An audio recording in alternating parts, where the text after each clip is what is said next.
listening to Man vs. Movies, or I should say, you're listening to the Man vs. Movies and CarTorque Fast Over. Geez, start again.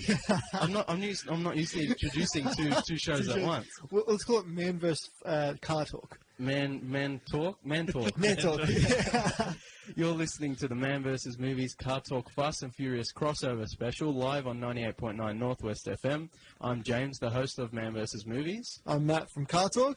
And tonight we'll be with you for 2 hours taking a look back at all 8 Fast and Furious films and the impact that the franchise has had on us. We're joined in the studio tonight by Alam. How you going? And Ovini, Matt's fiancée, and a new Fast and Furious fan. She is. A brand new addition to the family. Hi, how's it going? Good. So ideally we'd go in chronological order from 1 to 8. Yep. But then at the end of the show we'll probably have to squeeze in everything like Fate of the Furious and the quiz if we want to do that as well. So maybe we'll start with the Fate of the Furious, the 8th film in the series. I think that's a good point to start off with because it is the latest movie, and for those of you who are listening at home or wherever you might be, this movie it's pretty good. I liked it. Yeah. Yeah, 7 was a bit disappointing for me. It was a bit uneven. There were like long periods where I just didn't care what was going on. And then this one, I wasn't really thinking it was going to be great, but we both really enjoyed it. It's a really fun, over-the-top action film. It's more Triple X or Transporter than it is Fast and Furious. Definitely. But I think at this point in the series, it's like that's what they're going for. Yeah. And this is done really well.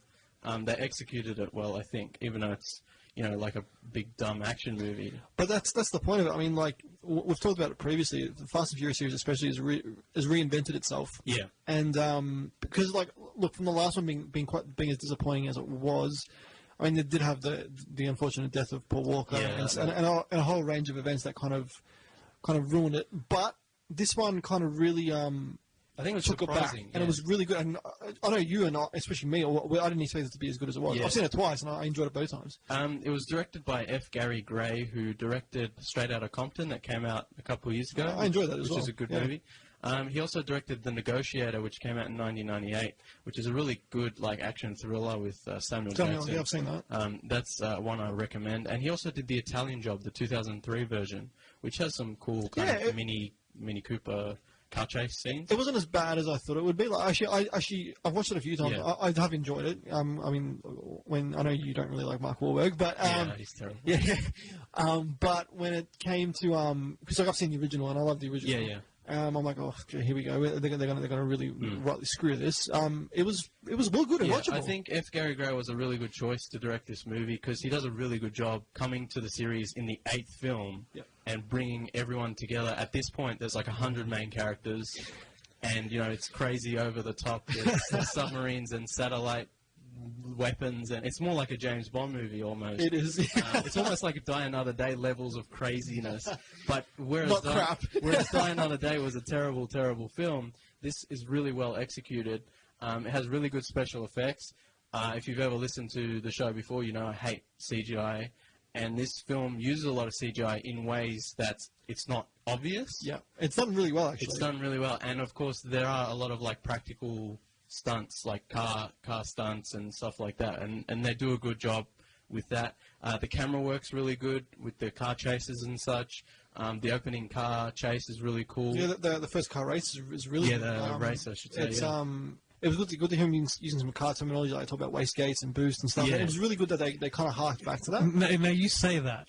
He was talking about using car terminology and talking about wastegates. Did you notice the fact that car had a giant turbocharger but no intercooler? Yeah. It went straight. That's old school turbocharging, yeah. Old school. It's Cuban. It explains why everything. Cuban engineering. Yeah. Everything kind of burnt. Yeah, that was cool actually. Well, if you look at the original VL Turbo, that never had an intercooler from factory anyway. Yeah. Unless you did full VL spec, which they put big ones underneath the front bar. Anyway, scraping the ground. And actually, that brings up a good point. Like the opening sequence in Cuba, it's really cool. They introduced the whole Cuban ingenuity because they can't get parts in Cuba. Yeah, that's right. If you've ever intercooler either. Yeah, doesn't exist in Cuba. They have to make their own intercoolers from washing machine parts, basically. And I thought that was cool that they mentioned that at the start. I think Dom uses a Coke can, The the little, what do you call it? It's got a name, that thing. I can never remember what it's the called. tab. Is it a tab? Yeah, he uses the tab to connect the hose. Cuban NAS. Even now. Yeah, it's a really well, and it's so silly and over the top, but it's so well shot and directed, and the special effects are good and the stunts. I think that's what F. Gary Gray did to this movie, is like a very consistent level of action and a good style. It's also very funny. Yeah. I think this is Roman. Best movie. Who's known for being the sort of comedic sidekick. Yeah. This is definitely his funniest turn.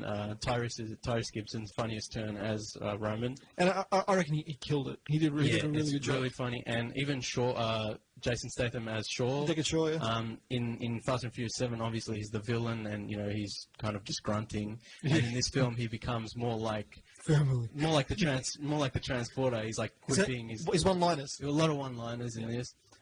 There's a specific scene that's hilarious where Little League, little girls soccer team, do the haka to scare the other team. It's it is so the good. funniest It's the thing. best thing It's ever. so good. The action's good, special effects good.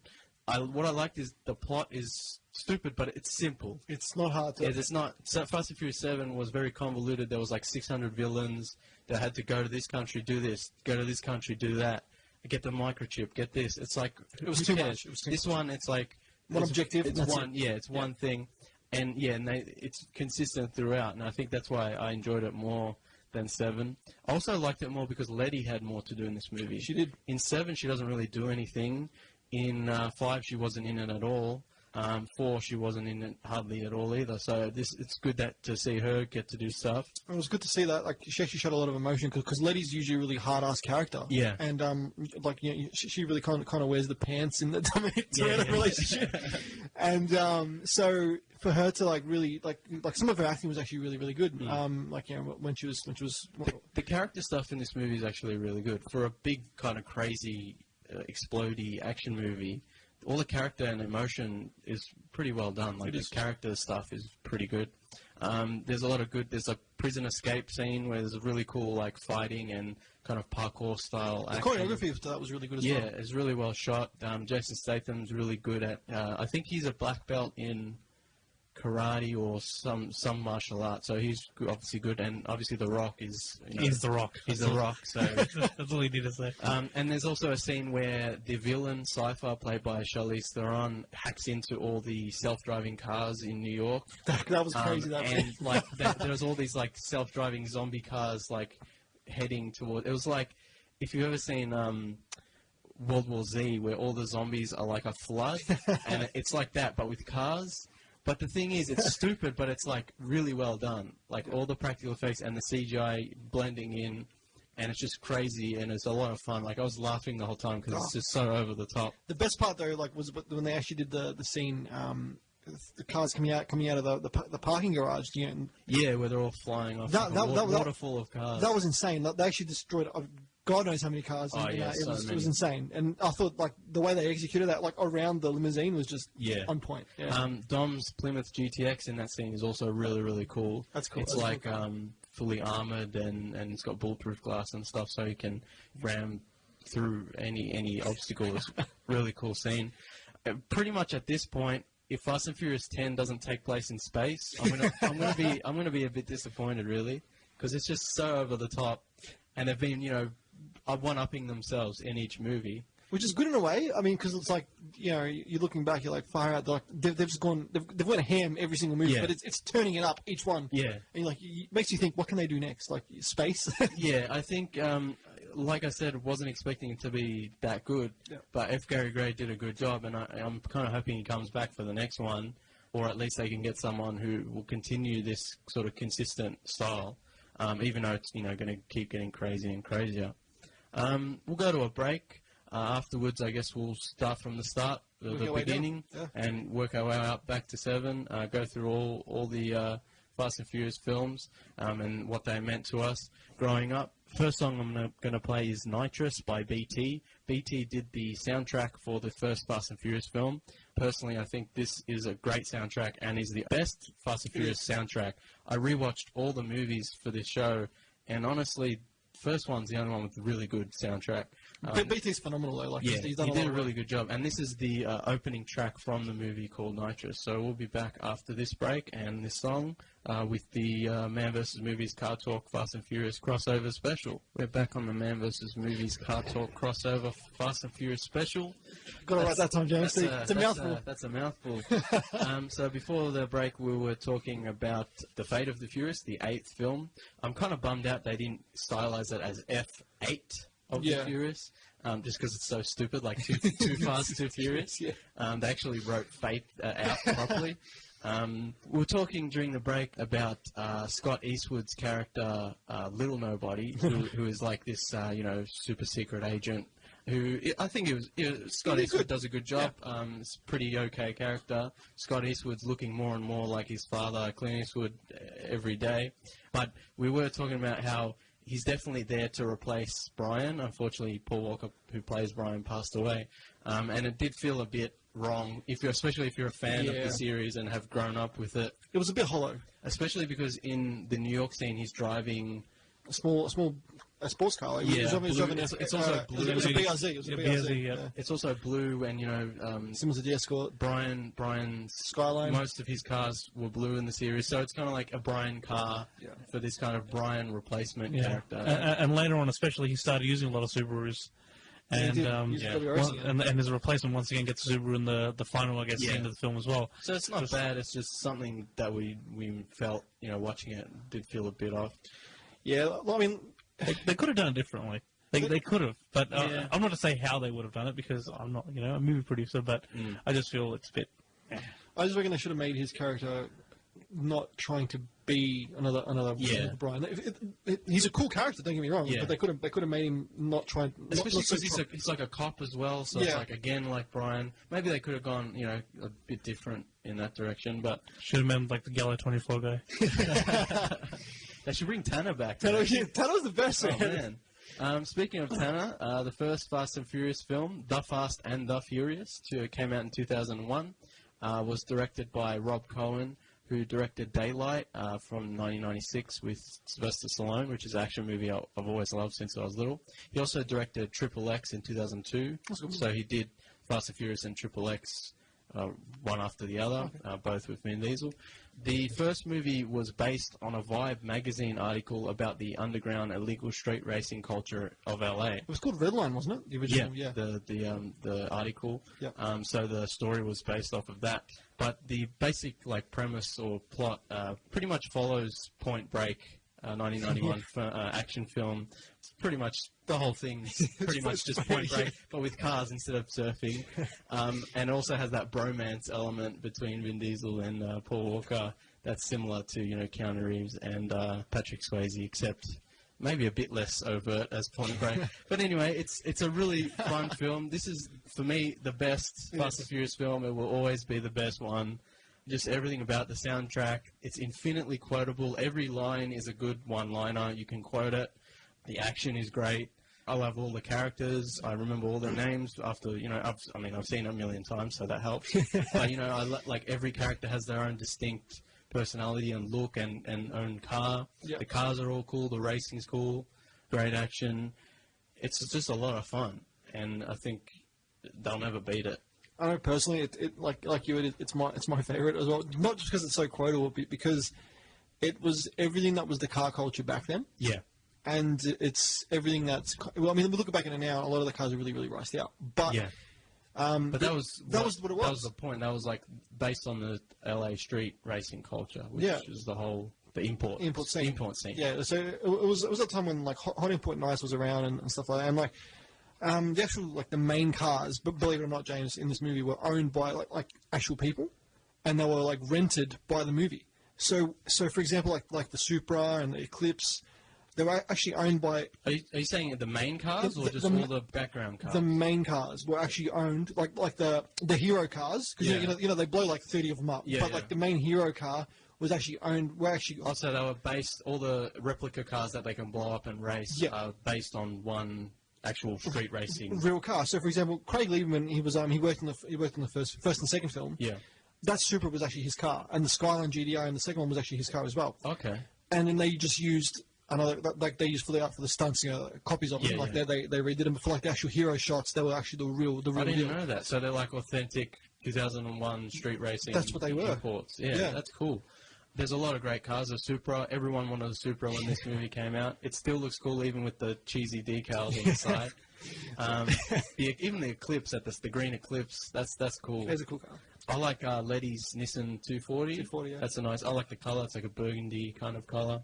And of course the Charger at the end. Can't beat it. Still one of my favorite cars from the series. Dom's RX-7 as well is pretty cool. I like that car. With all the Do you ever see it again apart from that first race? The RX-7 you do actually. He parks it when he gets away from the cops, and then you don't see it. He drives him back to the garage to show him the Charger. He drives him in the RX-7. Does he? Yeah, he does. Oh, okay. Yeah, so you see that one more time after. Yeah. But to me, one of the coolest cars on there you forgot to mention was the Yellowbird, which was the 33 GDR owned by Leon. Oh, Leon, yeah. So he was my favorite. He was one of my favorite characters. What does Vince have? Is it a Skyline? No, he had a Maxima. Oh, okay. Yeah, it was like a supercharger. It was that was actually The one thing I like about Vince's car in the scene, you can see when he goes to the barbecue.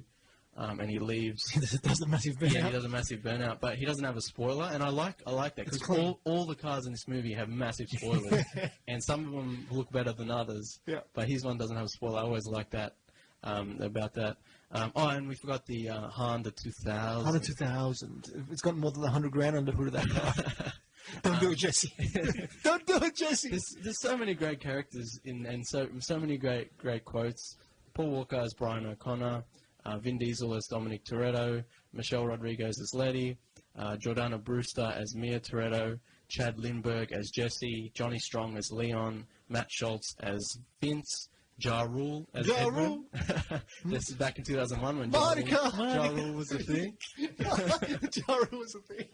And Rick Yoon as Johnny Tran, the villain. Rick is the best, man. He's a cool villain. He's a cool villain.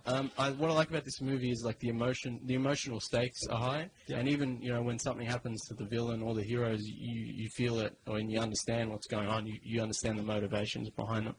Rob Cohen, the director, also cameos as the pizza delivery man at the first street race. What's he say? He's like, roads closed, pizza boy. They have street racers. It's so good. Yeah, so it's such a great movie. The opening drag race, amazing. Like, no one had seen that in 2001. Yeah. It looks dated now with some of the kind of CGI camera moves, but it's still good. It's still good. Like, it keeps the excitement up, and it's just when you get the sign that says "Danger to Manifold," and the floor falls. The floor falls. It makes no sense. So good, but I guess it was just how fast he was traveling, and the car started falling apart. The whole thing fell apart. So many good quotes. The whole winning's winning speech. Yeah, I mean everyone says that. Not double clutching. Granny shifting. Granny shifting. Not double clutching like you should. Not quite getting everything. What's that even mean? You can have any beer you want as long as it's Corona. I like tuning up bullshit. That's the best line. Hey man, he was in my face. I'm in your face. That's what this is going to turn into. I never knocked on nobody. I never knocked on nobody. See, this whole 2 hours could just be quotes from the first movie. It's so good. It's all good. Just the Johnny Tran bit. Smart temperature my house. Disrespect my family. Because somebody knocked me out. Oh man, it was so good. That one bit there, it was forever was my favorite bit of the movie. The Buster brought me back. Yeah. So good. Everything's good. I love it. The race war scene is good. Yeah, in the desert. That was sick. The guy I was speaking about, Craig Lieberman, the guy that's running the race? That's him. Oh, cool. That's him there. So he makes his cameo in the film. The barbecue, obviously, they're praying to the car gods, man. For bearing turbos and stuff. And the drag race with the Ferrari, more than you can afford, pal. Ferrari. You know what's funny is like the Supras in the States actually worth more than that Ferrari. Yeah, you were telling me. I was like, what? No way. So the people made a meme. It's on like car meme pages. It's just like the faces, but in the opposite cars. Yeah. It's just like what's a retail? Well, you can afford Pal Supra. One of my favourite scenes in the film, and why I still love the film so much, is when Dom takes Brian to see his charger, and he explains his father's death, and, you know, how he beat the guy who killed his father, and, you know, how he's afraid to drive the car. I really love that scene, the emotional power, the acting, just everything's good in this movie. Yeah. And it looks really nice, too. It's kind of slick looking, and I think that's why some of the later films I haven't enjoyed as much, because I'm not invested in the characters, and even when there's stupid stuff happening in the first movie, it's like it's consistent and it's well done, and you're connected to what's going on. You understand why it's happening. Well, yeah, like I was gonna say, my favorite part of the film, filming wise, is the lighting. Yeah. I think they got the lighting really spot on. I mean, like when Dominic comes out of the shadows, and like in the when he's talking to Brian about his dad. Yeah. Like the light's kind of shining on him, and the trophies behind him of his dad. Yeah. So it's kind of like, Actually, I really liked how they introduced Dom in this movie. He's got his back turned to the camera, and he's like sitting down. I think he's reading the paper or something. yeah. And Want a drink? He puts his hand over. he's like, and Letty's like, "You want a drink?" And he's already got one, Yeah. so he just lifts it up. And it's like an imposing image, even though you don't know anything about this guy. Yeah. He's just sitting in the back of the shop. And then he's like, you know, I'm in your face, and, you know, you embarrass me. Yeah. So good. You work for Harry's, right? Yeah, I just thought you were just fired. Yeah. And one of the reasons I love this movie is the climax. The last 20 minutes is just non-stop, high-octane action. So well done. You have the final truck heist. Oh, yep. That, you know, that goes wrong. That's really, really well done. Then straight from there, you go back to the house. Jesse comes, gets killed. Then there's the chasing Johnny Tran, the villains, through New York, through LA. LA. Sorry. That's really cool. And then they finish that, and then it's straight to the drag race, the iconic image of the Supra versus the Charger. It's still today. Everyone knows what that Past is. the train tracks, hits the truck, flips. So cool. And It's he just, lets him go. Yeah, it's just non-stop, like 20 minutes of just amazing action. That whole bit, you're right. That last 20 minutes is like encapsulates pretty much the whole series. Yeah. And I say that because if you look at the way it's done, it's, as you said, it's high octane, but it's not only that. It's got cars, it's got shooting, And it's got everything. you're emotionally connected to everything that's happening. It's not just a bunch of explosions. Yeah. It's like you understand what's going on and what's at stake. And you see the character everybody loves, Jesse, like because Yeah. he dies, and you're like, okay, we're going to kill his assholes now. He's really the most innocent character, I guess, He is. in the movie. You know, no one's hands are clean in the movie, but it's like he's, you know, you've grown to know him as someone who, you know, doesn't deserve that. He's had struggles, and you feel bad for him because, like, Yeah. you know, he wanted to win a car for his dad and stuff. Yeah. So What I like about the first movie as well is this is the only movie where Dom is a human being. He gets hurt. He has emotions. He gets scared. He even says he's scared to drive the Charger. So when he drives it at the end, it means something. And in all the other movies, he's like a superhero. Like, he doesn't get a scratch on him, not once. he beats up the Rock. How does he do that? He's never afraid. Like, doesn't matter what. And what I like about this movie is, even though, yes, it's a bit silly and over the top, the emotions, the characters are there. It's still human. It feels human. Yeah. That's why one of the reasons I really enjoy it. And, you know, I can watch it a million times in a row and never get sick of it. Yeah. I know, I'm pretty sure we've done this together, but I know I've watched the movie and then started it from the start and I've watched done it that many again times. twice in a row. And I don't do that with a lot of movies. I love movies a lot, but once I watch it, I give it a break. Yeah. This movie, you can keep it on infinite repeat, and it's always good. The first film I think is one film I had in my actual DVD player for, like, you know, I used to go to bed and just play it and just watch it before, like, I'd fall asleep and I'd still be playing. I watched it for nights on end. Yeah. That's how much I love that film. The lullaby. Yeah, it the is. lullaby of the car lovers. And this is one of the only movies with the end credit scene where you see Dom in Mexico with his Chevelle SS, which is kind of disappointing that they didn't continue that in the next movie because Vin Diesel chose not to return. So it would have been cool to see Dom in Mexico and his sort of adventures there. But it's a fantastic movie. I can't say enough good things about it. I mean, we could spend literally the whole 2 hours. We could spend hours and hours just quoting it, and I love it so much. Yeah.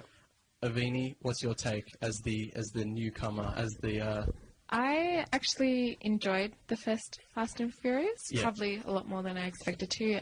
Matt can attest to I'm not a massive car fan. I was like to her, like, she hates the movies I'm into, yeah. So I was like, you know, just watch it. And she actually, to her credit, she's seen all of them except for the most recent one.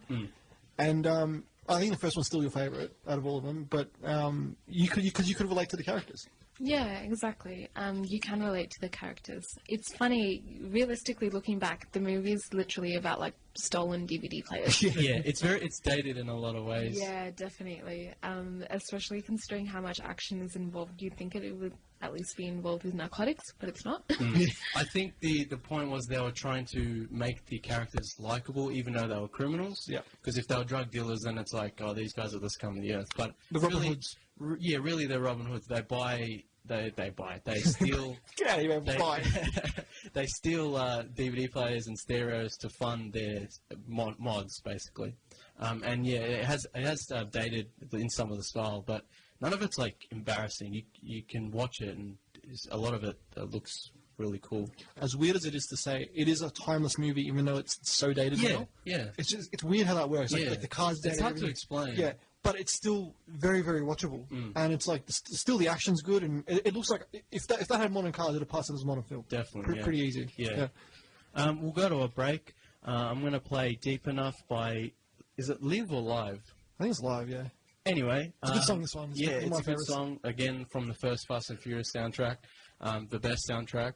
We'll play a break, and then we'll play the song, and we'll be back with more Car Talk and Man vs. Movies. We're back on the Man vs. Movies Car Talk Fast and Furious crossover special. Hey, here we go. Oh. It's a good song, that one we just played. Yeah, it's a really good song. So, next up, Too Fast, Too Furious from 2003.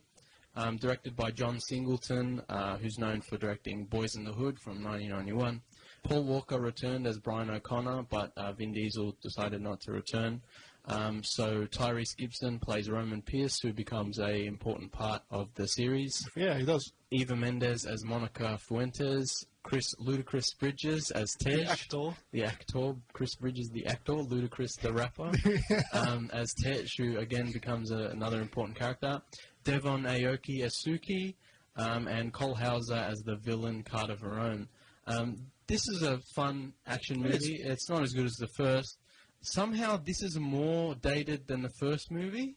I think I'd agree with that. It's like something to do with the early 2000s style, whereas the first movie was just coming out of the 90s, and all the clothes are a bit dated, but still pretty modern. This one goes like full crazy, like early 2000. The cars go full on decal. Yeah. Roman's Eclipse is purple, and but like glitter paint job. Flake paint job. Yeah, it's really dated. Yeah, it's just really over the top. Everyone, like Ludacris has this ridiculous afro, and he wears like this baggy jumpsuit. It's even more dated the first one, which is crazy.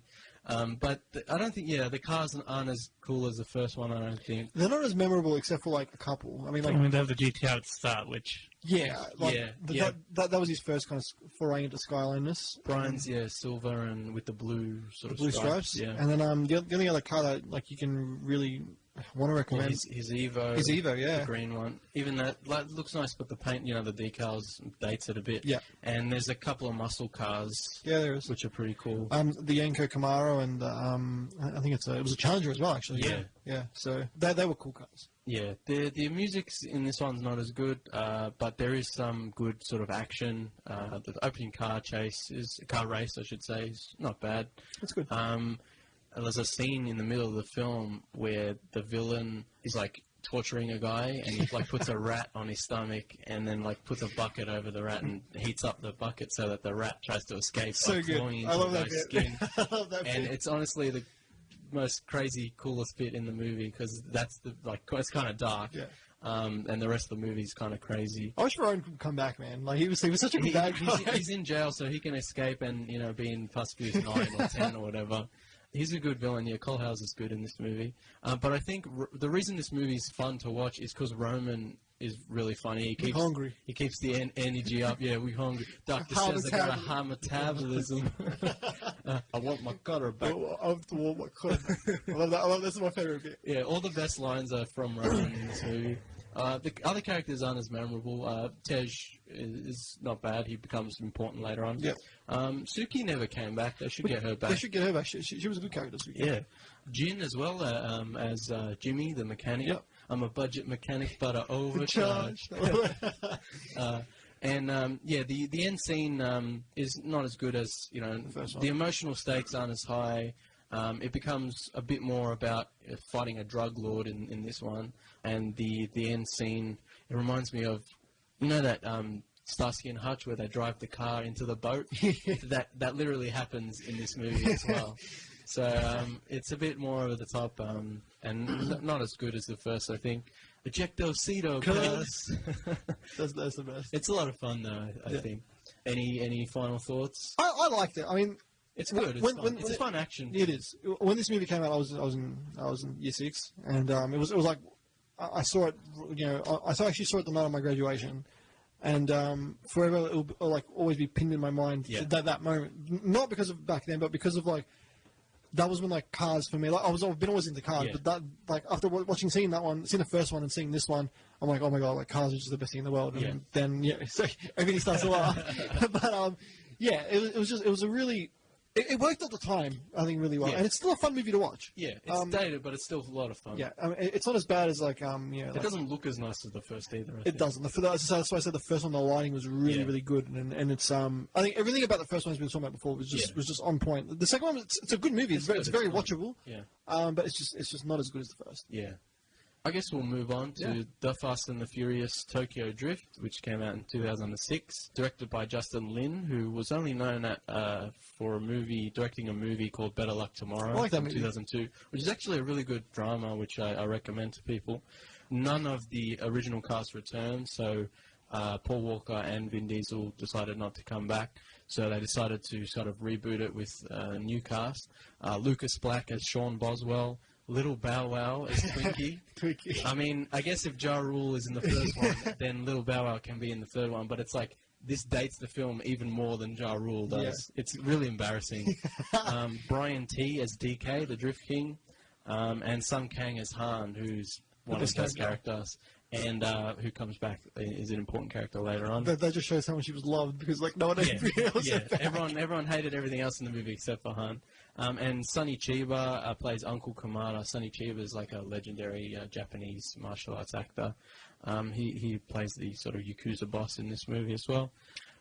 This isn't as... You forgot one more person. The Drift King made a cameo appearance. Keiichi Tsuchiya. He was the real Drift King. The real life Drift King, who I guess helped with the drifting in the movie. He plays a fisherman on the pier while Sean is learning to drift, and he's just really embarrassed by how badly he's doing. You call that drifting? Yeah. This is my least favorite, I think, of the whole series. Avini's agreeing with me. Thank you very much. I'd have to disagree. But Alam, I know it's one of my favorites. Particularly, I think it cops a lot of flack, and some of it is truly well deserved. I mean, you're not going to get a good movie with Maharad as your, protagonist. Sean, like, I like Sean Boswell. He's kind of... I like Sean Boswell, but... She just said it straight out. He tries, okay? He tries. I think the problem with this movie is they go from, like, high stakes, highway robbery, car chases and drug lords to teenagers racing. And also, it's the Hollywood problem of, like, 30-year-olds playing teenagers. Yeah. I think Lucas Black was only, like, 25 at the time, but he just looks old. He's got like, a big fat head. Yeah. But look, I can see where they were going with this movie, James. Like, I can really see, like... Drifting was, like, a huge thing, and it was, like, a huge thing, and I don't think they handled it well, though. They definitely didn't handle it well, but it's still, as you said... They weren't doing any of the high-stakes stuff anymore. Yeah. It was just a kid running away from the authorities, really. Yeah. But there was still the essence of the car culture, I think, which they really kept, because that, as we've seen, has gotten lost in the later movies. They still keep it in there, but it's more of The Rock's beating people up, and there's some cars. Yeah. So it's To be fair, this is like the only one in the series that's really 100% about the cars. The first one is about the cars and the street racing culture, but also has the kind of undercover cop stuff. Yeah. This one has like Yakuza stuff, but to be fair, this one's more about the street racing. And I'd say the cars in this one are nicer than in Too Fast, Too Furious. Much nicer. Yeah. There's Han's RX-7 is probably the key one. I love that car. Yeah. I mean, DK's 350Z is pretty Dope as well. pretty dope. The 350Z just putting out. It was a pretty cool villain car. I mean, it's just like it's pretty badass. And Sean gets the Evo later on. Yep. And I actually really like Han's Silvia S15, Mona Lisa. which is a really nice car. Although they trash it in the first scene. I don't like. You know what? We're American, so we're going to bring an American car here, but we'll put a Japanese engine in it. You know? RB26. Just because. The Mustang they convert to turbo to help drift at the end. They put an RB26 in it. Funny story with that car though. I was watching this video with the guy that makes all the cars for the films, and he's like to me, he was like, the reason why you notice at the start when like the cars are pretty beat up, but they've dropped the engine and it's drifting, you see the bonnet open. The bonnet's off, yeah. He says we actually left it up so people could see They actually did it, yeah. They did that engine conversion, Yeah. and it's and a pretty special scene. When you see it drifting, it's the actual Mustang drifting. It's not a trick. Well, I mean, they obviously built the car specifically, but there's no special effects there. The drifting's pretty good in this movie. The drifting's very good in this movie, yeah. I just think the emotional stakes are very low. The characters are pretty boring. There's like just Twinkie, little Bow Wow's character is just embarrassing. There's this weird Australian chick just there for some reason. She was almost entirely raised in Japan, as far as I can tell, from birth. Yeah. And yet she has the Australian accent. Yeah, I don't get it. And her mother's also, I'm assuming she died very early on as well, before she could pass on any kind of accent. But we'll allow it. Because there's also other situations of, he comes home late at night, his dad comes up close to him, and he goes, "Have you been racing, Sean?" And it's a very much like, did you smell that off him? Like, I understand if somebody's been smoking or drinking, or even, you can smell it. Did you smell like tire rubber off your son? You can smell my E85. It's like he would race him. So, I don't know. It's still a bit of fun. It's still one of my more favorite I think movies. It's a fun movie to watch. The climax also lacks punch. It's like, yes, it's a pretty good drifting race, but I don't care who won. Well, even though there's the clear good guy and bad guy, I'm like, he's not that bad a guy. Like, and then he doesn't get killed, so it's like it's not revenge or anything. It was kind of it was a very sour ending. I thought the ending was sour, just because we see DK as like trying to be a cool big guy in the Yakuza, and he's just like he's not getting that because of because he's too busy dicking around with like Han and stuff. Yeah. It's also weird because DK is like hanging out with like school kids, and so is Han. Han's he's got to be at least 30 in this movie. Just generally guessing, and he's like hanging out with school kids. It's just really weird. Oh, you caught them. Han's a pedophile. Your beloved character's been exposed, and now everyone has to hate him. Yeah, it had a lot of for me, a lot of holes in the plot. Yeah, and that's the reason why. It could have been an excellent film if they really would have done it. If they just focused on the drifting and not about the school kid, like if it wasn't school kids. If it was more based on one story trying to get that right, it would have been fantastic. I mean, like they introduced the best character in Han. Yeah, and Justin Lin, I think who did like 4 other Fast and Furious films after this. I think you can see his good beginning. Like you can see there's something good there.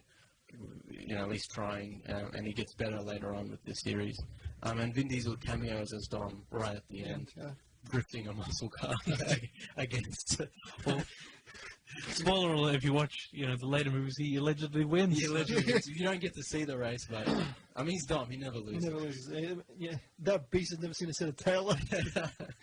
Jeez. We'll go to another break. We'll play "Watch Your Back" by Benny Cassette. The best bloody song ever. Again, when Vince is fighting Brian. Brian, that's right. Brian Earl Spearman. Is that a serial killer? Is that what you are?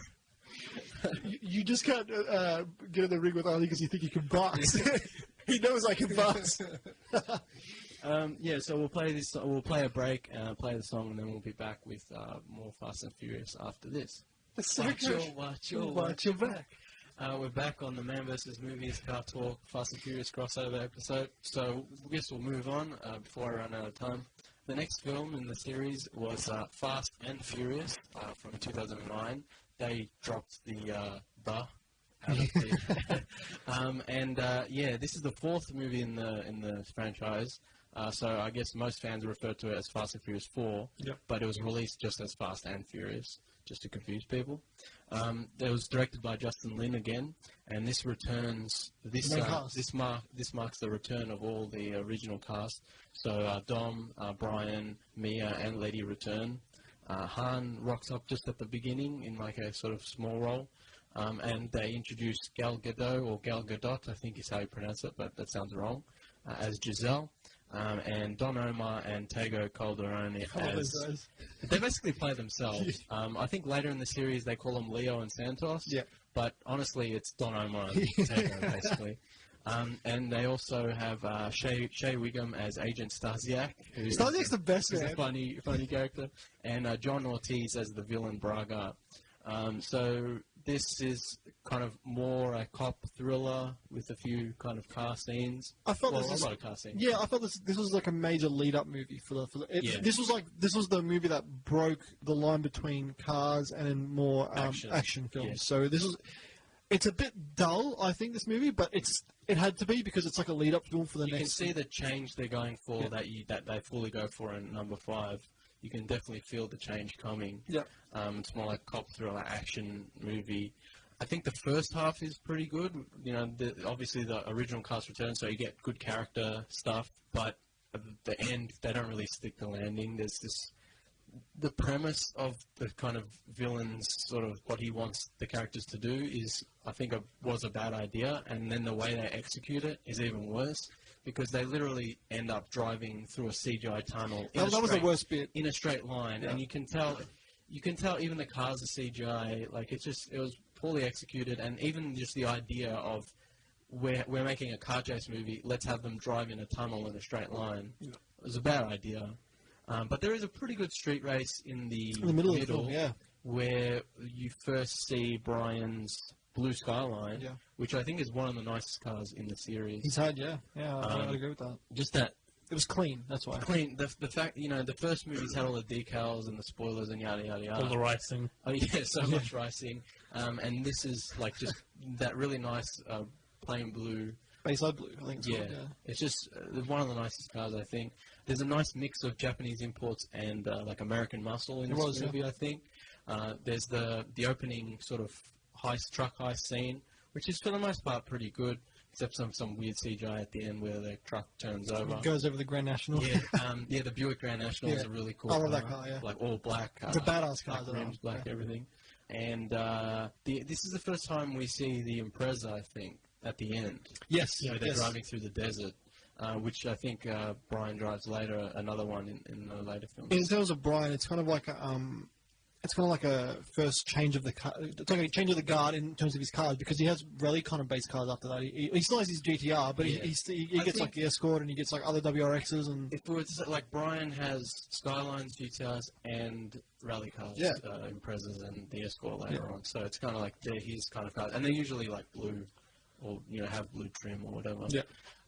So there's some nice cars, some okay racing. There's some good drifting in that middle race scene as well. In between the traffic and everything. Yeah, it's really good around the thing. So some not bad. The stakes are definitely higher than Tokyo Drift because it's about drug dealers and cop killers and yada yada. Like I said, the original cast returns, so the characters are better, I think. Yeah, you can definitely feel the change to 5, but this one doesn't really stick the landing. Overall, pretty okay, but not great.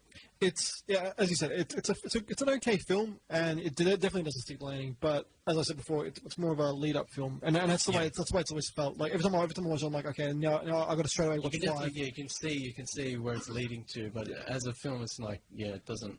As a film on its own, it doesn't do it enough. Yeah. But as something that's just, I guess, leading you there, it does its job all right. I mean, if you watch that back to back with 5, which is how it is, it's fantastic, and it really works. Well, we'll move on to Fast 5, which came out in 2011, and that starts where Fast and Furious 4 finishes. So exactly right after, they run right into each other. Again, directed by Justin Lin. This kind of reinvents the series as a kind of action heist movie. It does a really good job of it as well. Dom, Brian, and Mia return. Unfortunately, something happens to Letty, which I guess we can spoil it, but it doesn't really. It's not important. If you haven't seen it by this point, Yeah, jeez. you wouldn't be listening, I don't think. But more importantly, Roman, Tej, and Han and Giselle all return. So this is where you get the whole kind of Ocean's 11 team, like the whole team together. That's great when it happens. That whole scene when they're getting the crew back, it's fantastic. Yeah, and they have like their headquarters where they all meet up, and they all have individual skills and personalities. And Don Omar and Tego also come back. They're so good. They're so good. Too much negativity, man. It's so good. Just really good dynamics between all the contrasting characters. This is the kind of first film where Roman and Tej become like two buddies, but like frenemies. Rivals. Yeah. The banter is real between every one of the characters. Roman's having a crack at Don Omar and all that, about their cooking, and it's fantastic. Han and Giselle get together. I think when Giselle's like drifting and Han's just like, I think I'm in love. Yeah, so good. Vince, from the first movie, also returns in this. But more importantly, Dwayne "The Rock" Johnson. This is his first appearance in the franchise as Hobbs. He steals the show in this movie. He does. I think. He does a really good job. All the best lines come from him. All the best one-liners. Just really awesome. I distinctly remember it felt like a lot of his dialogue was written by a 12-year-old boy that thought he was like a bit of a gangster. But because The Rock's saying it, it's awesome. Like you have to respect it. Otherwise, if it was anyone else, he's so big and scary. It's like, damn. If anyone else said those things, you'd laugh in their face. But it's The The Rock, so you respect that. The best part about The Rock, though, is like it definitely comes from his like wrestling personality. Yes. And it was good to see because I reckon this is The Rock's best role, to be honest with you. Yeah. Well, we've had this discussion before, and it's, he suits the role of Luke Hobbs to a T. Yeah, and it's so good. Like a badass, just big Samoan guy. You so big, it's ridiculous. Elsa Pataki also plays Elena, and Joaquim de Almeida plays with the villain Reyes. Yep. So this is set in Brazil, which is a really great location for the series, I think, for this movie.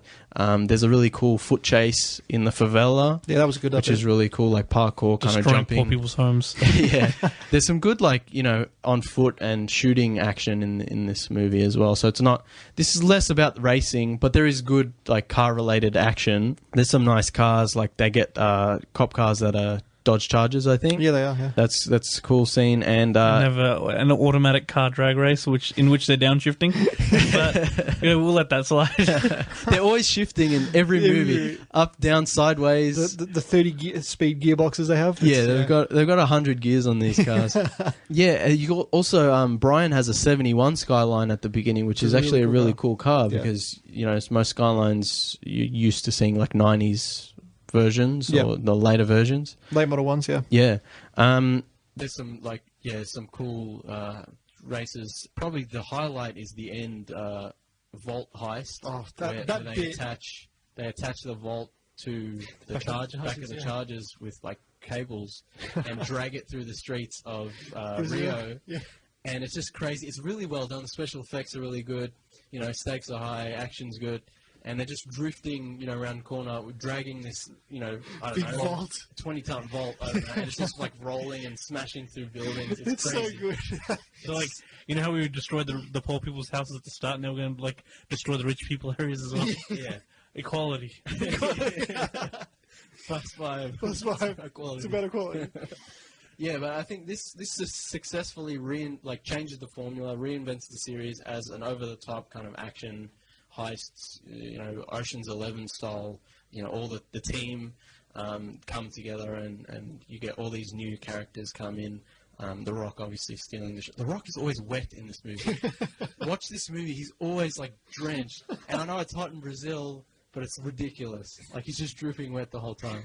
It's a wrestling thing. They're always soaked before they go out to wrestle. And the drifting scene where they're trying to trick the security cameras is actually really cool. Yeah, I like that bit. It's kind of like the heist. The team gets together to figure out a way to steal the money. So and the cars they had for that scene were fantastic. There's a Porsche had a Supra. They had a 370Z, which Giselle drives. Giselle, yeah.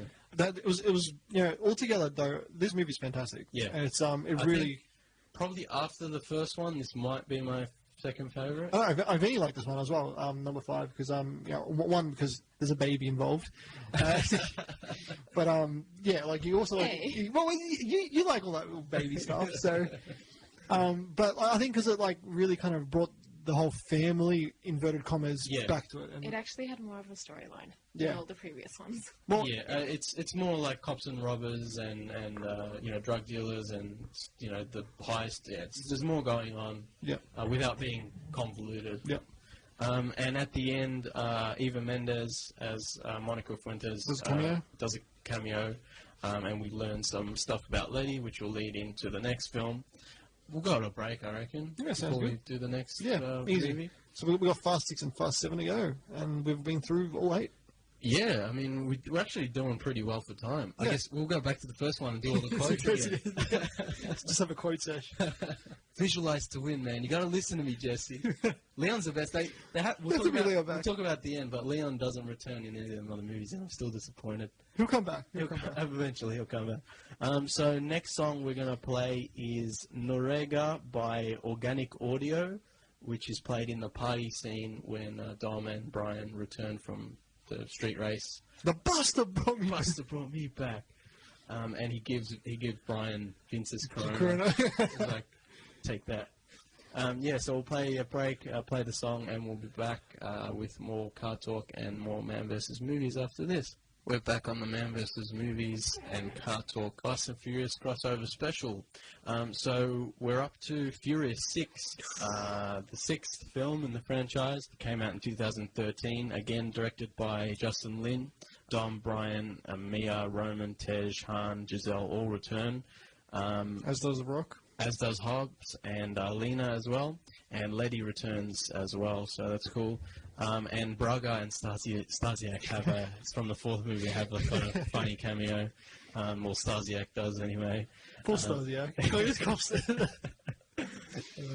love Stasiak. Also, Gina Carano, the UFC fighter, plays Riley, one of Hobbs's team. And I enjoyed her in that film, actually. She's good in this. There's a good fight scene between her and Letty. But, yeah. And Luke Evans plays the villain Owen Shaw. So this kind of takes what Fast 5 did, the kind of heist, Ocean's 11, action, top thrill, and like turned it up to 11. But personally, I rewatched it. I really like this movie. A lot of people didn't like it. I think it's probably my 3rd favorite after the 1st and the 5th. Yep. The flip cars at the beginning, really well done, inventive thing, and they made them for real. The stunts are great, they're crashing and all that, but just the way they look is cool. It's really interesting action chase scene, and the fact that they're racing through the UK, it's this is their team goes to London. Yeah, like you've seen America, you've seen Mexico and Brazil. Yeah, I mean they're all. I guess Mexico and Brazil kind of.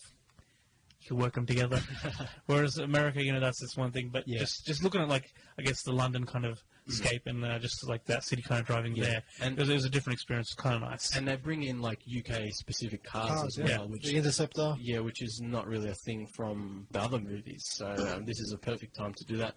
One thing I like about it is that it's about Dom's team versus Owen Shaw's team. So it's like team versus team. It's like the good team versus the bad team, and each character has their evil counterpart, basically. Yeah.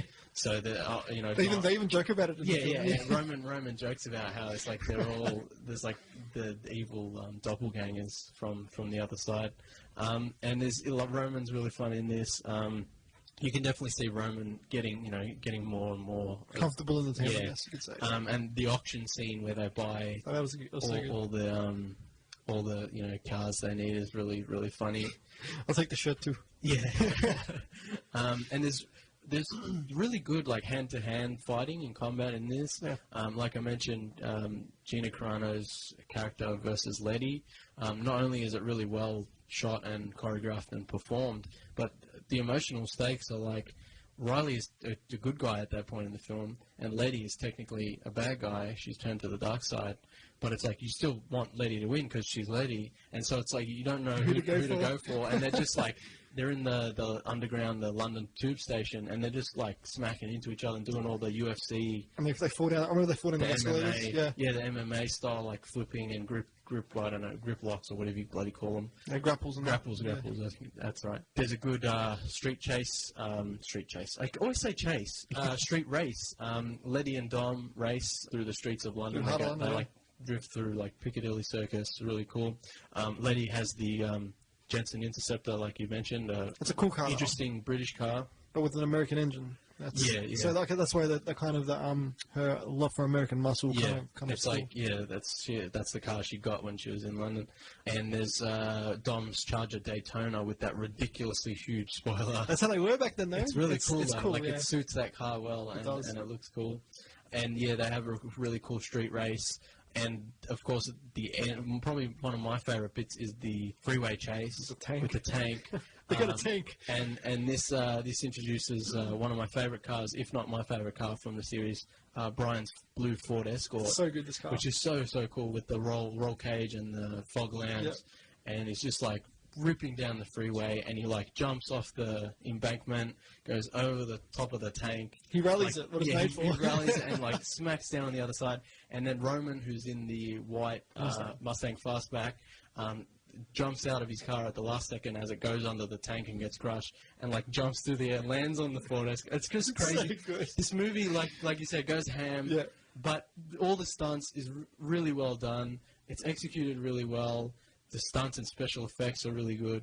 A lot of use of practical effects and real car stunts and stuff. And it works well, I think. I really enjoy it. It's really exciting from start to finish. And it's a good sort of over-the-top action movie. Has a good double cross.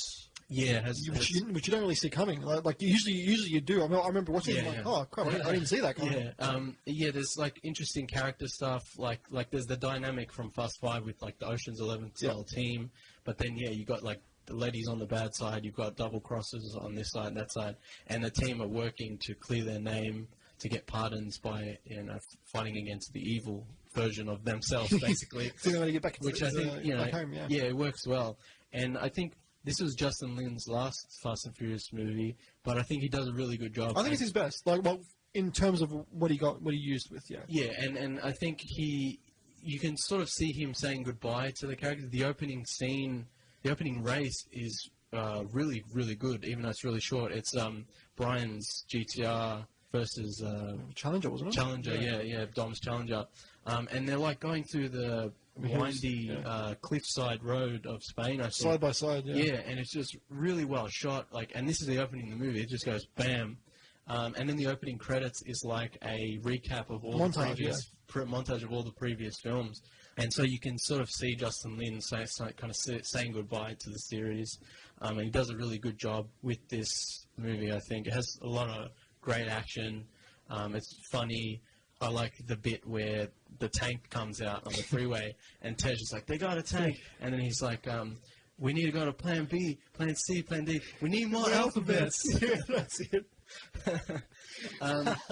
And then, of course, there's the endless runway at the end of the film where the team has to chase a cargo plane down the runway. 30,000-kilometer runway. And some guy did the math on, and it was absurdly long. It's like 28 miles long, which is insane. Like apparently the longest paved runway on Earth is like 3.5 miles long. So this is like just so ridiculously long. And it's so good though. It's well done. Everything in this movie, like when the plane crashes, it's obviously CGI, but it looks really good. Everything's executed well. It's shot well. The emotional stakes are high. You can see where the motivations. You know where everyone's coming from. You know who's who. Even though there's like 10 characters on each side of the team, so you know who's who. You know who hates who. You know why each person is there. And sorry to interrupt you, but this movie was like the first kind of movie that makes the characters kind of feel mortal. Like this is when Giselle dies and like you don't expect it because they're going. The movie's going ham. Maybe he's like, oh, hang on a minute. I guess it doesn't fit in with everyone being a superhero. But everyone is like pretty overpowered in this. The Rock, again, steals the show, I think. He's really funny. Definitely, yeah. I love when he rings Tej and the caller ID says Samoan Thor. Oh, yeah. That gets me every time. It's so funny. And you The know, ending as well. Roman, oh my God. That baby. You better have that big-ass forehead. That wasn't even scripted. Yeah, that Yeah, wasn't scripted. It was, yeah. And Tej, like, spits out his drink. So funny. Yeah, so a good goodbye to Justin Lin's run for these movies. He definitely, you can see him growing throughout these movies. I think, you know, he did a really good job with Fast 5 and Furious 6. I'm gonna say, I want to put out, this movie had like the most out there stunt ever when like Dom crashes his car to save They jump across the bridge. jump across the bridge. Yeah. This was huge. When I saw that in the cinema, when Letty falls off the like bridge and is flying through the air, and Dom like jumps out of his car, insane. flies through the air grabs her in the middle of there, and they land on a Mercedes windshield, like my car, yeah. like similar to your car, land on the windshield, and in the cinema I clapped. I was like, this is beautiful. Like, this is so insane. Like, it's so over the top and silly, but it's so well done. And then later in the movie, she's like, how did you know that car was there to, like, break our fall? And he's like, I didn't. And I'm just laughing. I'm like, this is so silly. It's so funny. Family, I do it. Family. It's family, man. It's family. But another thing with Fast 6 was it would have been a pretty good place to leave it. Yeah. And you could have just had Han's death in Tokyo Drift being what it was. Yeah. But they decided, obviously, Yeah, and then at the end, they need more money. Yeah, you get the introduction. You find out that when Han died in Tokyo Drift, it was actually Owen Shaw's brother, Deckard Shaw, who targeted Han in another car similar to yours. There's, I don't know, Killer Mercedes. Played by Jason Statham. Yeah, and obviously they lead into the next film, which, yeah, I mean, they could have ended it here. They could have, but they chose... Like, somewhere they had a Also- meeting and they were like, you know what this film needs? More really strong, bald men. That's what it needs more of. Fate of the Furious has like 6 bald guy actors. This also, we should probably talk about how this like changes the timeline, because even though Tokyo Drift is the 3rd movie released, It appears after this it takes place after Furious 6. So even though the movie came out in 2006, it takes place in 2013. And, you know, everyone's, like, got flip phones and driving, you know, pre-2006 cars. And hustling shoes on the street. Twinkies, like, selling Jordans. Just Twinkie. Every scene Twinkies in, I'm just like, gee, Little Bell, really? Even in 2006, Little Bell wasn't a thing. No, it was irrelevant by then, It's yeah. just, when you see Ja Rule in the first movie, it's cool. When you see Ludacris in the second movie, it's cool. And his character becomes important later on. Yeah. Little Bell, really? They had to have somebody there. Really? Oh. The token, you know what, guy? Would you say that was him? But not it. I don't know. The token rapper. Yeah, token Take- rapper. yeah, Token Token rapper rapper guy. guy, yeah. So Han was a character they brought back for 4, 5, and 6, even though he had died in Tokyo Drift, because, like we said, he's the best character. And, you know, people love him. Donkey Kong, better than him. And as the films went on, because at the end of number 4, you thought, oh, okay, Han's going to Tokyo. That's going to be the events of Tokyo Drift. Yeah. And they kept pushing it and pushing it. They kept pushing it. I guess they didn't know that they didn't have everything planned out. So it's like, yeah, at the end of 4, he's like, I'm going to Tokyo. And then 5 is like, yeah, I'm going to Tokyo. And then 6, he's like, okay, this time I'm definitely going to Tokyo. They even joke about it, they're like, we'll get there eventually. Yeah. So, At the end of the 5th one, and then we're doing yeah. the LFA, yeah. So it's this one I really liked, really fun, exciting action movie. I guess we'll move on to Fast and Furious 7, which came out in 2015. This one was directed by James Wan, who's known for directing horror movies, basically. So he did Saw in 2004, he did Insidious 2010, and he even did The Conjuring in 2013. So it was an interesting choice. He grew up in Australia, I believe. He went to film school in Australia, and I thought he was an interesting choice for the movie. Dom, Brian, Letty, Mia, Roman, Tej, Hobbs, and Elena all return. Lucas Black does a cameo as Sean, just at the start to introduce Dom to tell Dom about Han's death. It still didn't show the damn race. Yeah, and they didn't show the rest between them. Yeah. At least even a bit of the race. I just want to see. Just want to see that muscle car drift a little, just a little. just a little bit. And this introduces Kurt Russell as Mr. Nobody, Natalie Emmanuel as Ramsey, who becomes an important character in Fate of the Furious, Jason Statham as the villain, Deckard Shaw, and Ronda Rousey is also in this as one of the bodyguards for one of the villains. This is when she was at like the height of her thing before she lost. Yeah, Before she got knocked out twice. But in saying that, like, she fights Letty, and like Gina Carano and Letty's fight in Furious 6 I thought that was is really good. Yeah. And Letty versus Ronda Rousey in this movie is kind of embarrassing. It's not well done. Yeah, no, it's not. And they're wearing like these long dresses and heels, and it just doesn't work. It doesn't work. No. It's not shot well. Anyway, the opening scene, yeah, like I said, Tokyo. Then they go back to Race Wars from the first movie, which I guess is cool. But then Iggy Azalea rocks up, and just really embarrassing. Like it's as embarrassing as Little Bow Wow. It's like you're not needed. She's not a thing. Like she's not a like this movie came out 2 years ago. She's not even a thing now. Like, it dates the film. Although Hector from the first movie rocks up. I love Hector. I wanted more Hector. Letty just kind of punches him in the face, and then you never see him again. I'm pretty sure that the actor himself always gets a role as Hector in everything. Like he's like the most typecasted actor in the world. And they always just call him Hector as well. They don't even bother giving him a different name. Hey, it's Hector. Hey, guys. But I'm not street racing. So I think the first like half an hour of this film is not bad. Letty tries to get her memory back. She's still struggling with amnesia. Yeah, she can't connect with Dom on the same level he can connect with her. Hobbs fights with Deckard Shaw, played by Jason Statham, which is a pretty cool fight. I didn't mind that fight. The camera kind of flips when they flip over and they're like smashing things up. And then Dom and Deckard Shaw play chicken in their cars and like smash into each other, and I'm like, oh yeah, this is it. And then the movie loses it. Yeah. It goes completely ham. It just, but in a bad way though. Like and in a bad. Whereas Furious 6 turns it up to 11. Yeah. Fast and Furious 7 like rips off the knob and like stamps on it and like throws it in acid and blows it up, and it's just, and it doesn't. What were they thinking? It doesn't do it well. Like, I think the annoying... You rip off the knob, then you use it like a pair of pliers to like twist the rest of it, just to make sure it just spins around. Like, the thing is, it's like you had a perfectly good story there. You had Deckard Shaw coming for revenge for his brother, Owen Shaw from Furious 6. And then, after the first half an hour, which is sort of that, then you get Mr. Nobody's introduced, who's this like shady CIA agent.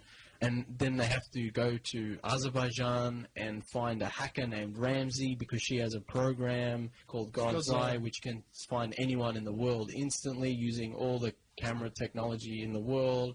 And it just goes nuts. Yeah. It's unnecessary. It went, like they had Jakande as well. And it just had too many bad guys. Yeah, Jimon Honsu as the villain Jakande rocks up and you're like, why is he here? What do I care about him? Jason Statham disappears for more than half this movie. Yeah, he does.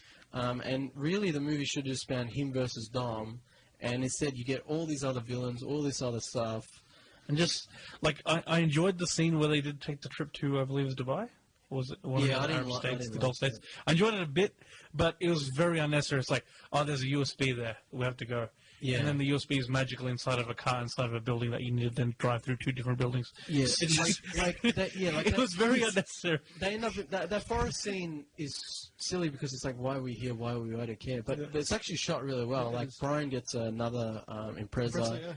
And they jack up, I think, is it a Charger? It's a Charger, yeah. They jack it up so it's like a monster truck so I can go on dirt roads. So good. I like that. And it's actually pretty well shot, good action scene. They're going through these windy roads in the forest. And when he has to jump the bus goes off the cliff and Brian has to jump back onto Letty's car. And it's pretty well done. And then they go to Abu Dhabi and it's just like, okay, let me set this up for you. In Abu Dhabi, everyone's like a billionaire. Yeah. They're known for having like crazy Lamborghinis and Ferraris just to drive around. They go ham. The streets they're in the desert, so the streets are long, straight. They can go 300 miles an hour, and I mean nothing happens. The cops don't even look. They can get away with anything. There's also those videos you see on the net where everyone driving on 2 wheels. Yeah, and there's a distinct Arab drifting. I think. Yeah, that's exclusively for Camrys though. It's a Camry. So keeping that in mind. the characters of the Fast and Furious movies go to Abu Dhabi, and the whole bit of this movie is set within a building. That was... It's like, really?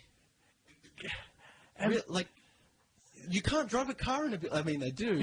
But it's like... They're damn well tried. This is a movie about cars and car action, even if it's not about the street racing anymore. It's like you go to a country that's known for crazy stunts, and you set it in a building where you can't drive. In the scene as well, overall, I enjoyed Roman's, behavior, I guess you'd call it. Roman's fun in But this. in this, I still felt like during the entire scene of when they were trying to, get inside the car and Roman was being the distraction. Yeah. I felt that it was too cringy for me personally. Like that, he took it that was too much Roman. Generally, Roman turned up to you. I'm generally all about Roman's funniness. Yeah. But that was it got to the point where I was just cringing too much, and I was like, come on. Yeah, and then there's they drive the car through the window. They go through another building. Into another building, and then they do it again. Yeah. And it looks terrible. It's all CGI crap.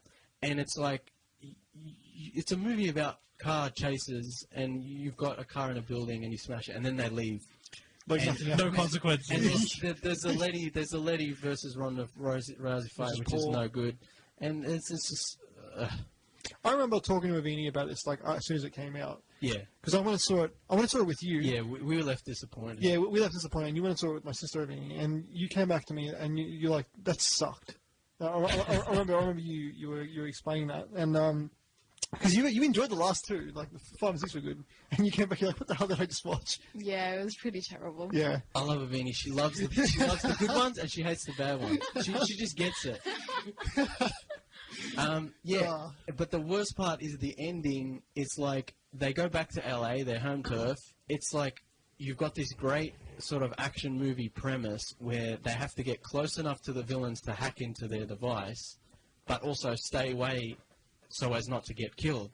So you have this really cool car chase. it's a good concept. Idea, and then they ruin it by having Jakande rock up in a helicopter, and he gets this CGI drone that's chasing them around the city, and they're flying around and flipping around, and Jason Statham's off to the side somewhere, and you're like, why isn't he the focus? And then him and Dom rock up at a parking garage, and so they're stuck in this parking garage. They don't get to drive around, they don't get to chase each other. They play chicken again, but this time after they crash, they use metal off of their car.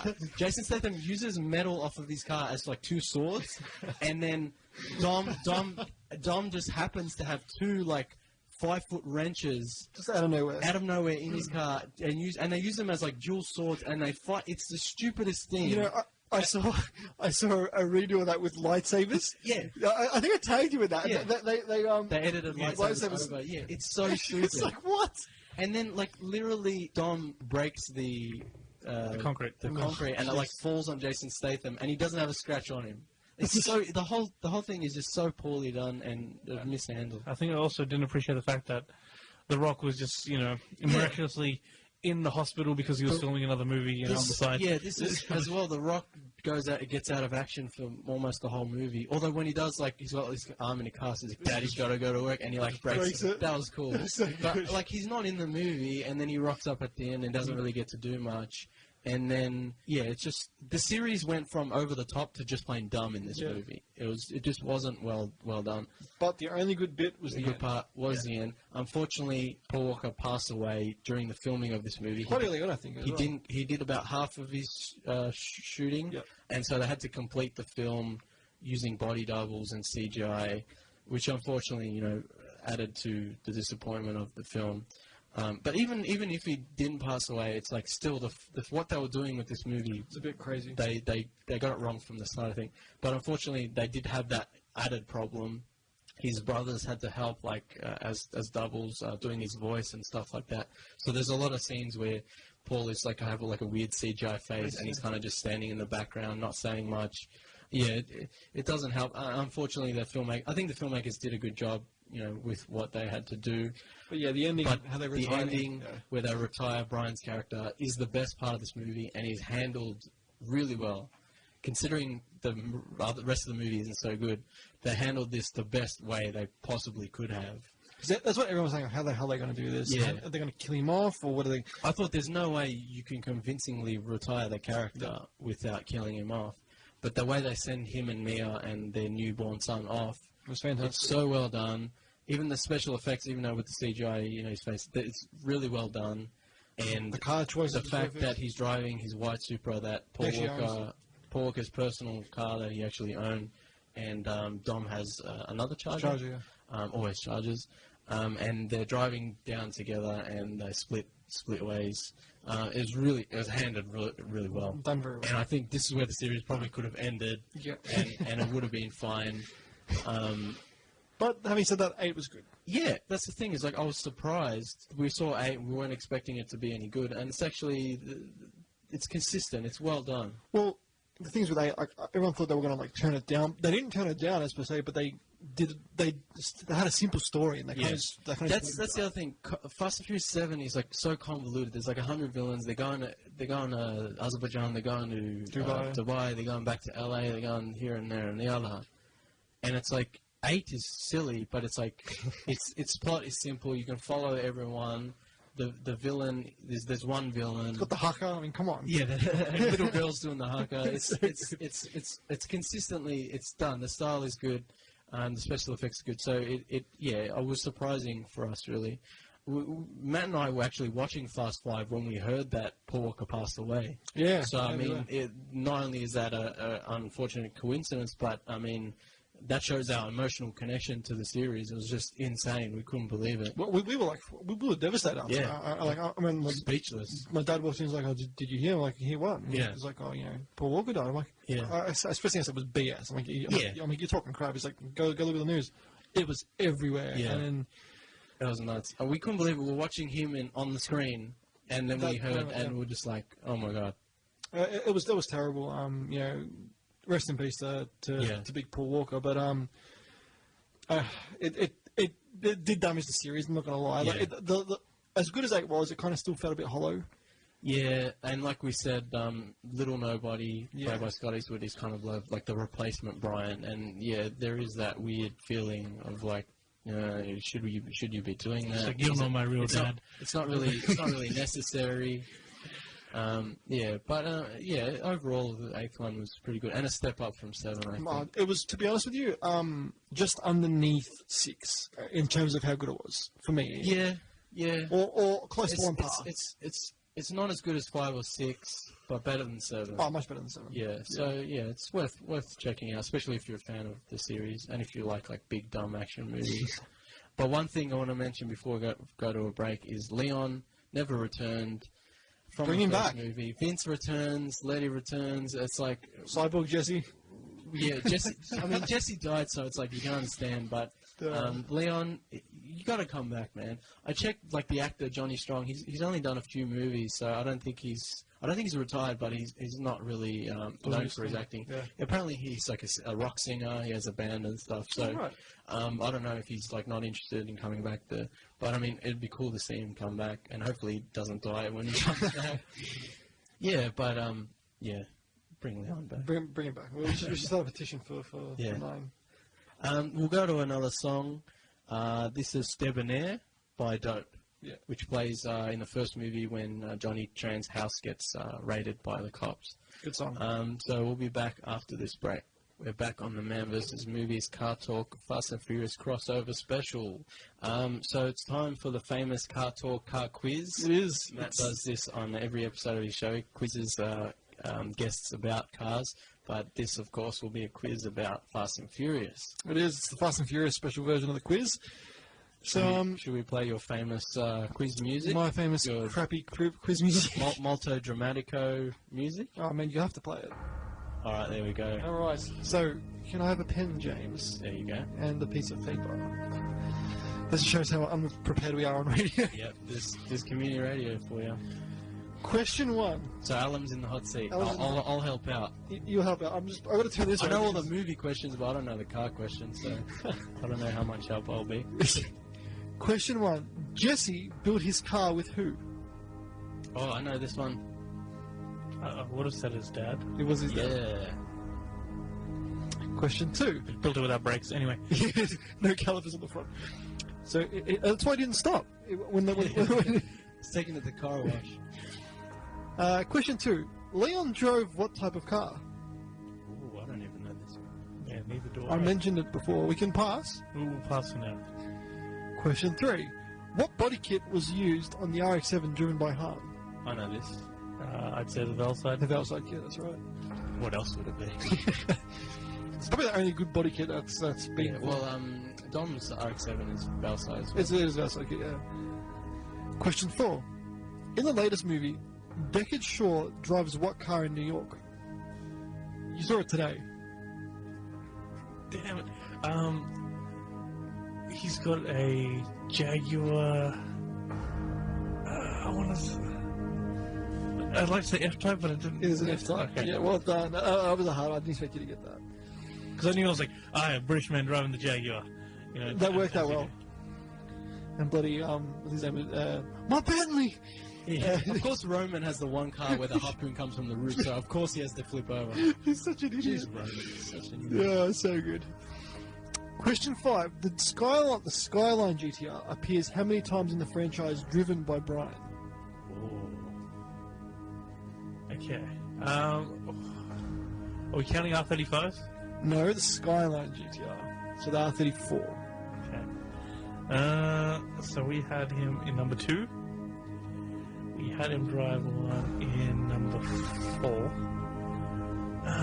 He wasn't in number 3, so that's fine. Do you recall any others? Because I feel like he moved to the Subaru. If you're not doing the R35, then I think it's only 2. Yeah, I'd say 2. That's correct. Oh, nice. It was in 2 and 4. Including the R35, it's 4, I think. Or maybe 5. Maybe 5. I'm not too sure. I'll double check that. Question 6. Twinkie's car was made by who? Lil Bow Wow. The bucket of crap it was. Oh, I know this. Go ahead, James. Volkswagen. Volkswagen. That's a Volkswagen? Yeah. Jesus Christ. A Volkswagen. Why is that in Japan? I don't know. You'd be surprised. They got like G-Wagons and stuff going on there as well. Right-hand drive as well. The Hulkwagon. I get it. The Hulkwagen. I just got that joke. There you go. It done took me 10 years. Question 7. The Mitsubishi Evo driven in the 7th film was a Mitsubishi what? Like what number was it? 7th film. No. Sorry. The Mitsubishi Evo in the second film was what number? That's my mistake. I don't know. I would have said an Evo 7. It is an Evo 7. I gave the Because answer. he gave it away. I mean, I would have guessed around Evo 7, Evo 8, but Oh, Jesus, embarrassing. Okay. In what movie did Brian drive the Escort, which we know? 6. It is 6. It's my favourite. I would have guessed that wrong. I would have said 5 accidentally. Question 9. What was the last car we see Brian ever drive? A white Toyota Supra. It was a white Toyota Supra. You can argue that wasn't Brian, but Well, his character. His character. Question 10. What car do we see Dominic Toretto drive in the 4th movie? at the start of the 4th movie. Oh, even I can't remember that.